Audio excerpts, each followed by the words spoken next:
바다 속에 헤엄치고 있잖아 baby you're my Martini blue 너란 바다 속에 헤어나오지 못하게 더 감싸 안아줘 my baby my lady my baby my lady you're my Martini blue you got me moving on that Martini blue yeah everything you do yeah 눈빛만 보면 알아 girl you wanna 그럼 난 고개 끄덕거려 cause you Girl what's your flavor 좋아하긴 꺼나 I don't want that Yeah 2024 cause on you baby Vanilla ice cream gooey cherry Hostile say lake green fairy 파란 ocean 그 위 도시 Venice 내가 blue 너가 berry 그게 우리들의 케미 For sure I'm in Paris So in love with the way you move I'm so into you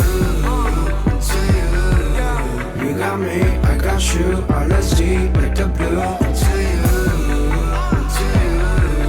You got me, I got you, you're my martini 자, 오늘 교과서 180쪽부터 193쪽까지고 오늘 상당히 페이지는 많지만 여러분들이 핵심적인 키워드만 열심히 외우면 되겠습니다. 자, 이때까지 한국, 중국, 일본이 어떻게 제국주의 정책에 대항해 나가는지 배웠고 이 단원에서 배울 내용들은 다 비슷비슷합니다. 한중일뿐만 아니라 다른 아시아나 아프리카의 국가들이 어떻게 제국주의 정책에 대응을 해갔는지 첫 번째는 저항을 하기도 했었고요. 두 번째는 유럽처럼 발전하기 위한 근대화를 향한 노력도 내부적으로 진행해 나갔었다라는 거 이런 것들을 각각 확인하면 되겠습니다. 각각의 나라들에서 먼저 인도부터 보자면 인도는 일단 무굴 제국이라는 이 이슬람 왕국이 있던 곳이 인도였고요. 이제 여기서 프랑스 영국의 대립이 펼쳐지다가 플라시 전투에서 영국이 승리하게 되면서 이 인도를 영국의 동인도 회사가 여기를 경영하게 됩니다. 그래서 이제 여러가지 식민 정책을 통해서 여러가지 수익을 얻어가다가 이제 큰 어떤 항쟁이 일어나게 되는 게 세포위의 항쟁이라는 인도인 용병들의 봉기고요. 종교적인 이유 때문에 일어난 항쟁이었습니다.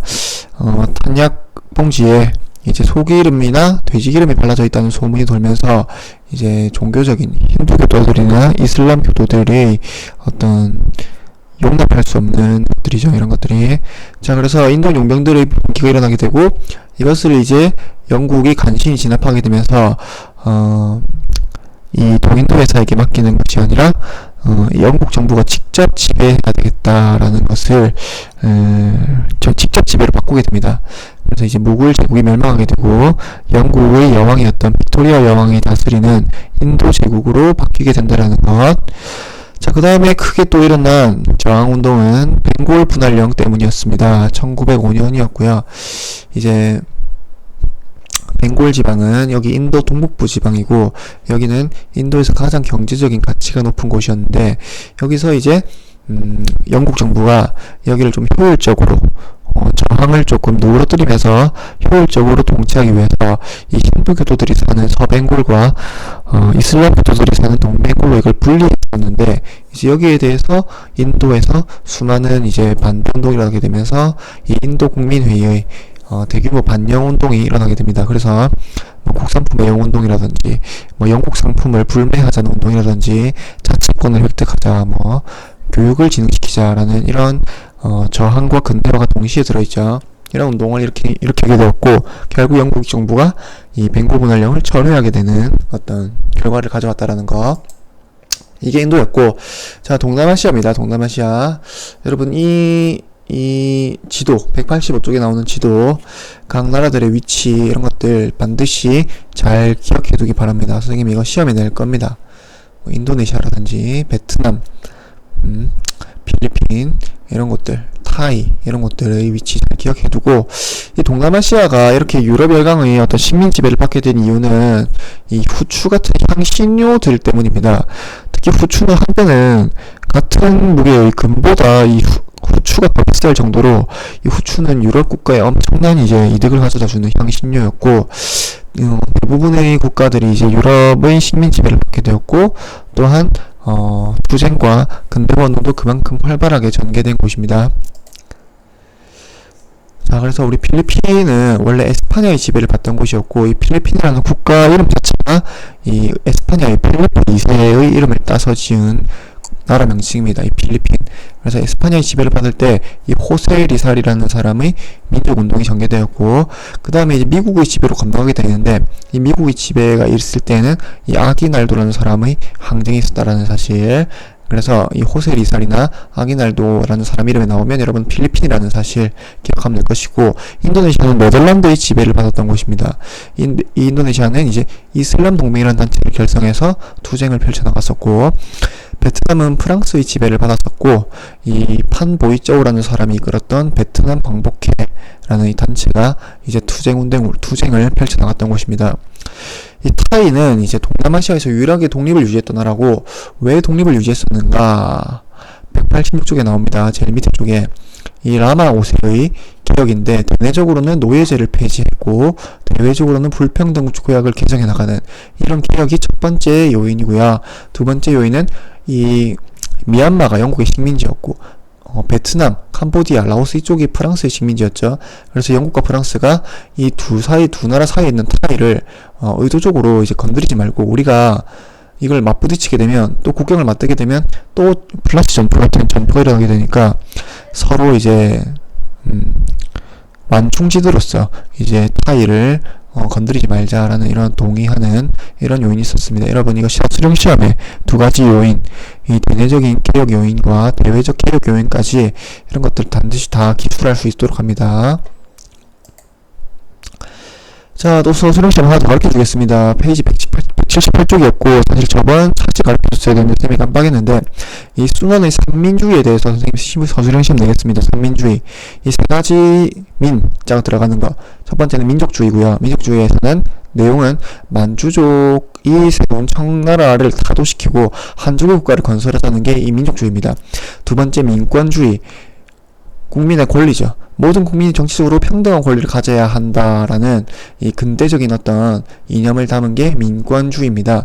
민생주의는 이 국민의 안정된 생활을 보장해야 되는 것이 국가다라는 이 민생주의. 그래서 여러분 각각 이 삼민주의에 무엇이 있는지 외우고요. 각각의 이게 뜻하는 바를 서술하면 되겠습니다. 자, 그 다음에 서아시아로 가면, 서아시아는 오스만 제국의 근대화 운동보자. 오스만 제국 원래 이렇게 거대한 영역을 가지고 있는 나라였습니다. 북아프리카 그리고 유럽, 이런 아시아의 아라비아 반도까지 거느리고 있는 이 오스만 제국이 점점 약화되어 감에 따라 이 유럽처럼 바꿔보려는 개혁이 탄지마트라는 개혁이고요. 뭐 유럽식 제도개혁이나 의회정치 여러가지 개혁을 추진했다가 썼지만 결국에는 성과를 거두지 못하고 실패로 끝나게 됩니다. 자, 이렇게 실패로 끝나게 되는 과정에서 이제 러시아와 전쟁을 했었는데 1878년에 이게 패배로 끝나게 됩니다. 그러자 이제 술탄은 오스만 제국의 통치자를 가리키는 말입니다. 술탄은. 그래서 술탄이 이런 거 도입하려는 게 별 의미가 없네. 옛날처럼 그냥 전제정치, 왕이 모든 걸 다스리는 정치로 다시 돌아가자라고 해서 전제정치를 부활시키려고 합니다. 그러자 청년 튀르크당이 안 된다. 이게 우리가 잠깐 패배했더라도 결국 방향은 이게 맞는 것이다 라고 해서 다시 무장봉기를 일으켜서 정권을 장악하게 되고 다시 근대화 개혁을 추진하게 되는 게 이 청년 튀르크당의 개혁운동입니다. 여긴 아라비아 반도고요. 각각의 나라 이름, 이 부분, 이 하늘색으로 되어 있는 이 부분이 이란입니다. 이란. 아프가니의 담배 불매운동 같은 저항이 일어나기도 했고, 이판혁명 같은 근대화 운동도 일어나기도 했습니다. 이란. 그 다음에 여기 있는 사우디아라비아 와하브 운동이라는 이 운동을 일으키는 주요 세력이었습니다. 사우디아라비아. 이집트. 지금 약간 지도에 잘렸는데 여기가 이집트죠. 카이로가 있는 이집트. 무함마드 알리라는 사람의 근대화 운동. 그 다음에 수에즈 운하. 여기와 여기를 뚫어서 인도에서 바로 지중해로 들어가서 영국으로 도착할 수 있게 해주는 이 수에즈 운하 건설 이후에 이제 영국의 간섭을, 이 수에즈 운하를 건설할 때 수많은 빚을 졌기 때문에 빚 때문에 이제 이게 수에즈 운하의 운영권이 영국으로 넘어가게 되고 이후에 영국의 어떤 간섭을 받게 됩니다. 이집트가. 그 다음 아프리카입니다. 아프리카.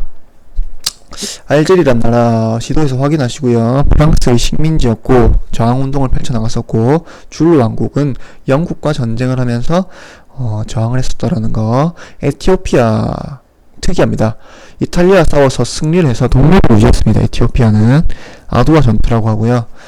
나미비아 이 독일과 맞서서 싸워서 헤레로족의 봉기가 일어나면서 저항을 하기도 했었다라는 거. 탄자니아 마지마지 봉기라고 하죠. 이런 것들을 잘 명칭과 그 나라 이름들을 잘 기억해서 연결하면 되겠다라는 거.